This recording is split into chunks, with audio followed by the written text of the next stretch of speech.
s'oppose à midi sur Europe 1, Mathieu Noël.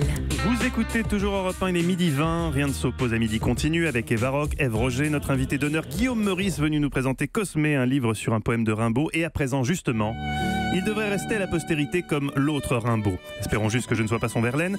Guy Carlier ce midi, en l'honneur de notre invité, une chronique éco-responsable dont vous avez eu l'idée alors que vous traversiez Paris au volant de votre 4x4 Jeep Cherokee V8 diesel en klaxonnant ces comptes cyclistes qui se croient tout permis. Je vous emmerde car j'en parle de ma Jeep Cherokee, donc je n'ai aucun complexe avec ça. Il y a quelques mois, Thomas Pesquet, vous vous souvenez de Thomas Pesquet? Souvenez-vous, l'astronaute français dans l'espace, un héros national comme on les aime. Il nous a fait rêver en nous envoyant de magnifiques photos de la Terre vue du ciel devant lesquelles on s'est extasié un certain temps, parce que sur la fin, on commençait à saturer des soirées diapos. Au début, ça partait bien, vous voyez, Saint-Pétersbourg, vue du ciel, nous, oh la vache, c'est sublime. Et Templinka, au cœur de la forêt amazonienne, au crépuscule, nous, ouais, c'est beau. Au bout de 3 semaines, la grande barrière de corail autour de Bora Bora. Chérie, t'as appelé le mec pour le lave-vaisselle, parce que ça laisse des traces. Enfin bon, autant vous dire qu'à la fin, on s'en foutait complètement, comme le jour où il envoyait une photo nocturne de la Côte d'Azur, intitulée Nissa la Bella.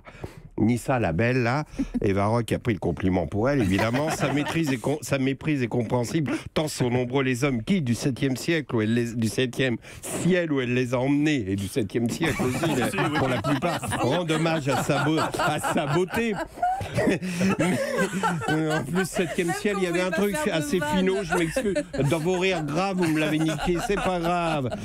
Enfin, ce n'était pas le corps d'albâtre d'Eva qui éblouissait Pesquet, mais la beauté nocturne des éclairages de la grande corniche entre Nice et Monaco. Quoi qu'il en soit, il balance sa photo et voilà qu'une association tire la sonnette d'alarme. Il s'agit de l'ANPCEN, Association nationale pour la protection du ciel et de l'environnement nocturne. Oui, je sais, décidément, je vous gâte avec des associations à la con. On pensait qu'on trouverait pas mieux que l'indice du jambon beurre de Monsieur Boudboul hier.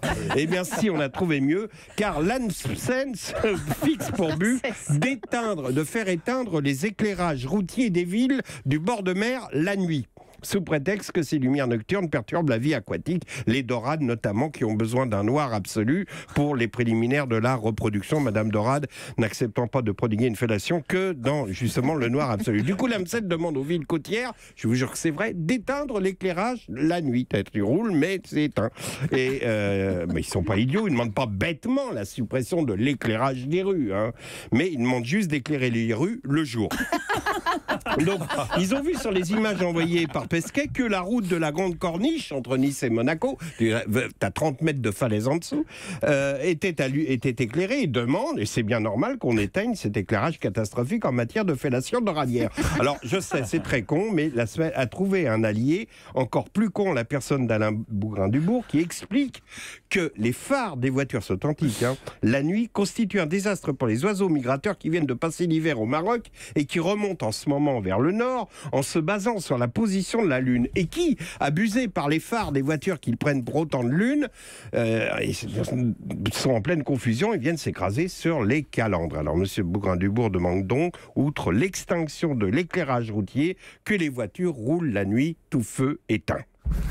Je voudrais lui dire quand même que je vais quand même pas éteindre mes phares la nuit pour qu'une feignasse d'oiseau migrateur qui vient de se la couler douce dans un riad à Marrakech pendant qu'on subissait le Moscou-Paris confonde la lune avec mes anti-brouillards Marshall et s'écrase comme une merde sur la calandre de ma Jeep Cherokee. Non, parce que si un piaf est con à ce point-là, c'est la sélection nationale naturelle. Ça commence à être passablement énervé totalement par ces êmeries de caronneries. Les animaux sont rois, ils sont la vraie nature. Faut pas les manger, faut pas les tuer pour se couvrir de leur peau, faut pas les déranger sur le plan lumineux, ni même leur imposer notre présence. Et si l'homme doit cesser toutes les activités qui peuvent déranger la vie animale, alors il va logiquement s'effacer de la surface du globe.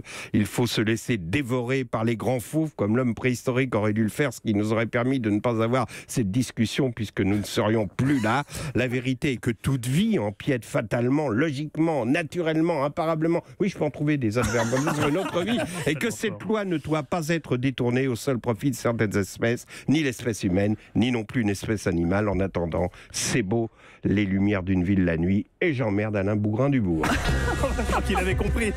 Merci beaucoup Guy Carlier. On retiendra le concept de la fellation doradière. On a bien l'image. On a bien l'image, on voit, c'était très beau.